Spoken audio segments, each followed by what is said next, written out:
Ahlan wa sahlan fi qismil lughatil arabiyyah fi kulliyati adab fi Jami'atil Muslimina Indonesia.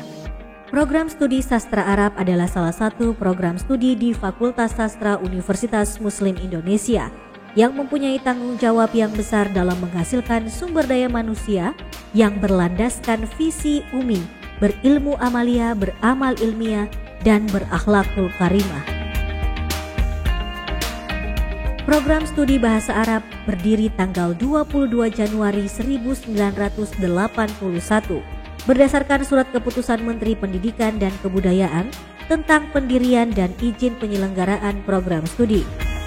Visi program studi sastra Arab menjadikan program studi yang menghasilkan tenaga profesional di bidang bahasa dan sastra Arab yang mempunyai kompetensi profesional dan berjiwa sosial yang berilmu amalia, beramal ilmiah, dan berakhlakul karimah menuju World Class University pada tahun 2030. Melalui kurikulum berbasis KKNI, keunggulan program studi sastra Arab UMI bukan hanya terampil berbahasa Arab lisan dan tulisan, tetapi juga terampil di bidang peminatan seperti penerjemahan, pengkajian manuskrip Arab, pengkajian syair dan prosa Arab, kewirausahaan, diplomasi budaya, di bidang pengajaran bahasa Arab dan keislaman. Pengembangan minat dan bakat mahasiswa program studi sastra Arab di UMI dimulai pada semester awal hingga akhir. Pembinaan soft skills diarahkan kepada pembinaan kebahasaan dan pembinaan akidah, etika Islam atau akhlak. Dengan program unggulan UMI, pencerahan kalbu selama 1 bulan di Pondok Pesantren Darul Mukhlisin Padang Lampek Pangkep UMI dan penguatan keterampilan kemahiran berbahasa Arab dengan program perkampungan bahasa Arab yang dilaksanakan setiap tahun yang juga melibatkan siswa SMA dan sederajat putusan pondok pesantren se-Sulawesi Selatan, penulisan karya ilmiah mahasiswa, tahfizul Quran dan sebagainya. Program studi sastra Arab UMI memiliki sumber daya manusia yang potensial, berkualifikasi doktor sebanyak 4 orang dengan pangkat lektor kepala dan magister 4 orang dengan pangkat lektor.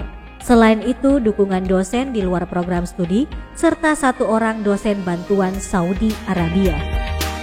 Komponen penelitian dan pengabdian kepada masyarakat dosen melibatkan mahasiswa dan kerjasama meliputi produktivitas judul-judul penelitian, publikasi karya tulis ilmiah, dan intensitas serta manfaat kerjasama dengan stakeholder baik dalam maupun luar negeri. Gedung perkuliahan yang dimiliki cukup representatif untuk memenuhi berbagai kebutuhan akademik dan layanan administrasi, serta perpustakaan berbasis online dan laboratorium bahasa. Proses pembelajaran selama 4 tahun terakhir ini menunjukkan peningkatan yang signifikan dan produktivitas proses pembelajaran. Terbukti selama studi mahasiswa UMI 4 hingga 4,5 tahun, sekitar 95%. Dari tahun ke tahun, peminat program studi sastra Arab mengalami peningkatan yang signifikan, ditunjukkan dengan mahasiswa yang semakin tahun semakin banyak. Alumni program studi sastra Arab saat ini berjumlah 291 orang yang terserap dalam berbagai lapangan kerja, baik instansi pemerintahan maupun swasta. Lulusan program studi sastra Arab UMI memiliki kompetensi utama ahli di bidang bahasa, sastra, dan budaya Arab, baik secara lisan maupun tulisan, teoritis maupun praktis, dengan kompetensi pendukung bidang penerjemahan, pengajaran bahasa Arab, studi Islam, kaligrafi dan diplomasi budaya, serta kompetensi penunjang bidang kepariwisataan dan kewirausahaan. Mahasiswa program studi bahasa Arab juga telah mencatat berbagai prestasi di tingkat nasional. Program studi sastra Arab terus berkembang dalam meningkatkan kualitas demi mencapai visi misi menuju World Class University tahun 2030.